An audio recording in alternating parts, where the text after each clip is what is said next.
नमस्कार दोस्तों, स्वागत है आपका अपने YouTube चैनल हिंद गुरुजी पॉइंट। और हम बात करते हैं आपकी बेहतर शिक्षा की। और हम हाजिर है फिर एक बार लेकर के आपके सामने एक मजेदार और ज्ञानवर्धक वीडियो। और हमारी जो सीरीज चल रही है वो सामाजिक विज्ञान की चल रही है। और इसी क्रम में हम लेकर के आएंगे आज के जो टॉपिक है हमारे, उनके जितने भी आपके बहुविकल्पीय प्रश्न बनेंगे उन सबसे जो भी इंपॉर्टेंट क्वेश्चन है परीक्षा की दृष्टि से वो निकाल करके हमने आपके सामने इस वीडियो में रख दिए। तो ज़्यादा समय न लेते हुए शुरू करते हैं अपना वीडियो। और आज का हमारा जो पहला टॉपिक है वो है लोकतंत्र के परिणाम। इस चैप्टर से जितने भी आपके बहुविकल्पीय प्रश्न इंपोर्टेंट की दृष्टि से थे वो सब हमने निकाल लिए हैं और इसी वीडियो में हम आपको बता देंगे।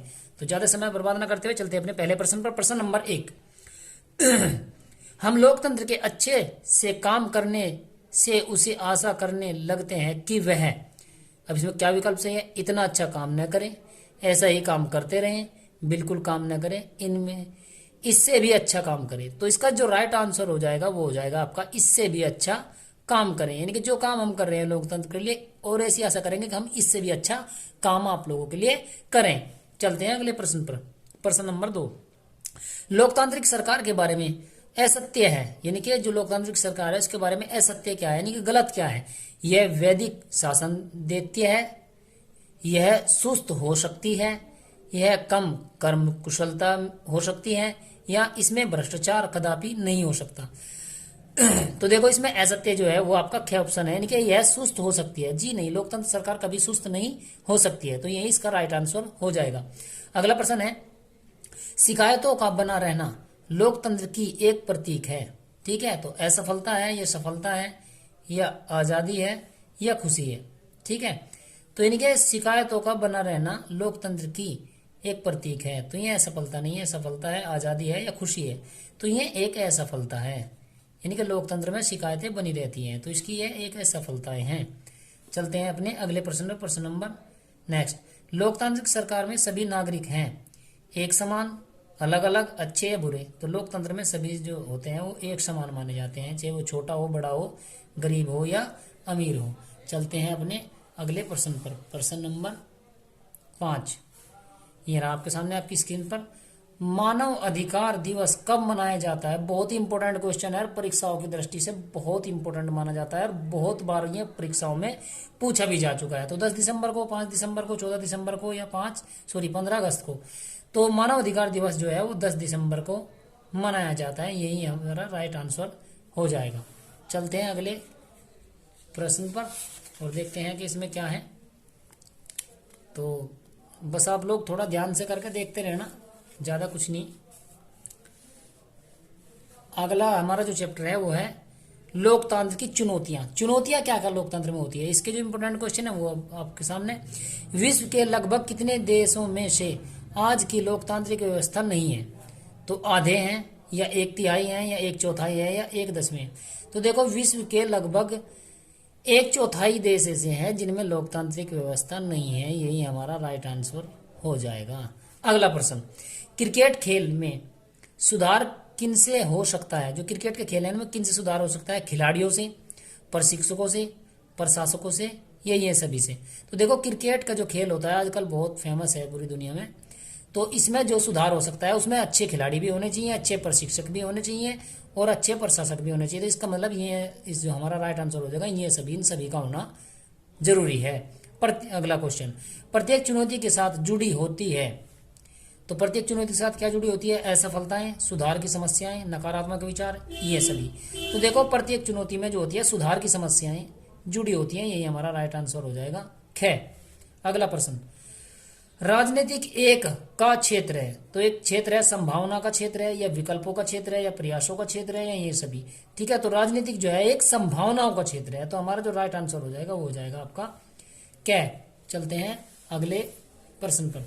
अगला प्रश्न है हमारा, चुनौतियों से लोकतांत्रिक व्यवस्था कमजोर होती है, या मजबूत होती है, या मजबूर होती है, या व्यवस्थित होती है? तो देखो जो चुनौतियां लोकतंत्र के अंदर आती हैं उससे क्या होता है, लोकतंत्र और मजबूत होता है, यानी कि इसकी जो व्यवस्था है वो बहुत मजबूत हो जाती है। इसका मतलब हमारा राइट आंसर हो जाएगा क्या, यानी कि मजबूत होती है। चलते हैं अगले पेज पर। स्क्रीन के सामने आपके देखते हैं आगे क्या है क्वेश्चन। अब आ गया आपका चैप्टर विकास। विकास में देखते हैं क्या क्या परीक्षा की दृष्टि से महत्वपूर्ण है। ठीक है। तो आगे जो प्रश्न है हमारा, सामान्यतः किसी देश का विकास किस आधार पर निर्धारित किया जा सकता है? अगर किसी भी देश के विकास की बात करें तो किस आधार पर निर्धारित किया जाता है? प्रति व्यक्ति आय पे, या औसत साक्षरता स्तर पर, या लोगों की स्वास्थ्य स्थिति पर, या ये सभी? तो देखो, किसी भी देश कितना विकास कर रहा है यह निर्धारण करता है इन सभी पर। इसका मतलब राइट आंसर हो जाएगा हमारा ये सभी। उसकी जो है प्रति व्यक्ति आय भी बढ़नी चाहिए, औसत साक्षरता भी होनी चाहिए, और लोगों की स्वास्थ्य भी स्थित होना चाहिए, मतलब अच्छा होना चाहिए। ये इसका राइट आंसर हो जाएगा। अगला प्रश्न है, निम्नलिखित पड़ोसी देशों में से मानव विकास के लिहाज से किस देश की स्थिति भारत से बेहतर है? अगर देखा जाए जो हमारे पड़ोसी देश हैं उनमें जो है मानव विकास के हिसाब से किस देश की स्थिति हमसे बेहतर है, यानी हमारे देश से, भारत से बेहतर है? तो बांग्लादेश की, ख श्रीलंका की, ग नेपाल की, ग पाकिस्तान की। तो देखो इसका राइट आंसर हो जाएगा श्रीलंका की। यही हमारा राइट आंसर हो जाएगा। नेक्स्ट प्रश्न, लड़की अपने भाई जैसा क्या चाहती है, क्या चाह सकती है? तो अपने भाई जैसा, एक लड़की, एक भाई बहन है, तो कोई भी लड़की अपने भाई जैसा अपने परिवार से क्या चाहता है? साइकिल, बाइक, स्वतंत्रता, या योग्यता? तो मैं आप लोगों को बता दूं, एक लड़की भी अपनी भाई की तरह आजादी चाहती है, यानी स्वतंत्रता चाहती है। यही हमारा राइट आंसर हो जाएगा ग। अगला प्रश्न है हमारा, देश की कुल आय को जनसंख्या से भाग देने पर क्या आता है? अगर किसी देश की कुल जनसंख्या को, देश की कुल आय को उसकी जनसंख्या से भाग देने पर क्या प्राप्त होता है? तो औसत आय प्राप्त होती है, प्रति व्यक्ति आय प्राप्त होती है, ये दोनों, या इसमें से कोई नहीं? तो मैं आप लोगों को बता दूं, अगर किसी भी देश की कुल आय को उस देश की टोटल जनसंख्या से भाग दे देंगे तो ये दोनों निकल आएंगे, उसकी औसत आय का भी पता लग जाएगा, और प्रति व्यक्ति आय कितनी, यानी एक आदमी की, एक देश के अंदर से एक व्यक्ति के प्रति कितनी आय होती है पुरुष में। तो यही इसका ऑप्शन हो जाएगा आपका, ये दोनों, ये वाला। ठीक है, चलते हैं अगले प्रश्न पर। प्रश्न नंबर नेक्स्ट 5वां, भारत का सबसे अधिक साक्षरता वाला राज्य, ये तो कोई बताने वाली बात ही नहीं है, बच्चों को ऐसे ही याद हुआ है। तो भारत का जो सबसे अधिक साक्षरता, यानी सबसे ज्यादा जो शिक्षित लोग हैं वो केरला में है, यानी कि केरल हमारा राइट आंसर हो जाएगा। उत्तर प्रदेश, बिहार, मध्य प्रदेश ये गलत है। तो सबसे ज्यादा जो साक्षरता वाला जो राज्य है हमारा वो केरल है, सबसे ज्यादा जो पढ़े लिखे लोग हैं। चलते हैं अगले प्रश्न पर, निम्नलिखित में से किस राज्य की प्रति व्यक्ति आय सर्वाधिक है? यानी कि अब बात आ गई कि हर एक राज्य में से, भारत के जितने भी राज्य हैं, किसी एक राज्य में जहां प्रति व्यक्ति आय, यानी हर व्यक्ति की आय सबसे अधिक हो। तो हरियाणा में है, बिहार में है, राजस्थान में है, या मेघालय में है? तो मैं बता दूं कि पूरे भारत में हरियाणा एक ऐसा राज्य है जिसमें प्रति व्यक्ति आय सबसे अधिक है, और यही हमारा राइट आंसर हो जाएगा। चलते हैं अगले पेज पर, देखते हैं आगे क्या है। ठीक है, बस आज के लिए इतना ही। वीडियो थोड़ा लंबा हो जाता है, हमने भी सोचा थोड़ा शॉर्ट कर करके ही छोटी छोटी वीडियो डाल दें। एक वीडियो और बच गई है आपकी इसमें, सामाजिक विज्ञान में। ये समझ लीजिए कि आपके सभी जितने भी आपके क्वेश्चन विकल्प वाले बनते हैं वो सब हम उसमें डाल देंगे, और बस आपको वीडियो ध्यान लगा करके देखनी है। और बस अंत में इतना ही कि जो हमारे चैनल पर नए आए हैं वो चैनल को सब्सक्राइब करें, वीडियो को लाइक करें, और अपने दोस्तों में शेयर करें, ताकि ज़्यादा से ज़्यादा बच्चों का इसमें फ़ायदा हो सके।